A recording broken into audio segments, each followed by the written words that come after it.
ده ماوی 35 سالان دا زیدتری 1000 پارچین کفنار حولاتیه که باجار موصل کوم کرینه. اف پارچه جزوین قهوه و لمپه و فنجان و تابلوین کفنار و زیدباری بر و لاکیشن به دست هاتینه درست کرن. هر واسا اف پارچین کفنار رامانا کلتور موصل تعداد هیتا دیار کرن وکو کلتور مسیحیان و یه کرد و عربا.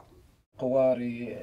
بيها صور الملوك. اوه قورینه وینین ملیکا لسراتینه درست کرن و اف پارچندن گری دای به براین مین مسیحینه اوان پیکره دانینه ناو مالت خدا و اف پارچندی تابلونه به دیوار وردینه هلاویستن اف تابلوه جیانا موسیلی تدا دیار دبید اف جا خلی گلک حجه دکد مناف صالح دیار کتن کو لسردم داعش گلک زحمت به اوان پارچان و دیتیه جبرکو زوربه وان هادبونه حرام کرن دناف مالاندا اف جان نچار ببو لبن اردی و شرید وبصراحة أنا بالأيمن راستی از لعالی راستی بوم و پشتی اف بویرین گرم رویدان و داعش هات ناو موسیل دا با جربه یک جاری ویران کرد من گلک به زحمت اف پارچین کفنار پاراستن جبرکو هندک خداغه کری بون هر دمه که هادبانا دیتن دا هنشکاندن لو ما گلک یاب زحمت بو به هنه پاراسن بلی شکر به خوده ما اف پارچه پاراسن و ما گلک زحمتی دید جبرکو اف پارچه گلک بون هنده گلک به بهانه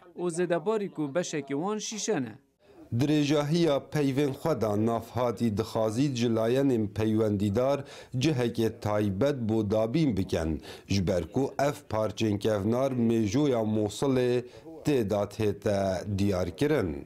فأنا أشدهم إنه يجدوا لي از داخواز دکم جهک بوم به دابین کرن وکو هولک بید جبرکو اوه میجویا اوی باجیریه و سبهی او روشه به گورین و گشتیار به نموسله فرهل اوان پارچان بنیرن داکو اوی باجیری بناسن هر کسی که آرزوی که جواز هیا مناف صالح ایک جه حولاتیم باجار موصله کو آرزوی وی او کم کرنا کرستین کفنارن اوی باجاریه و بشواز موزخانه که بچیک لجادا زانکویا موصل وکریه بویه که کو میجویا باجار موصله وندا نبیتن کاو عمر دنگ امریکا موصل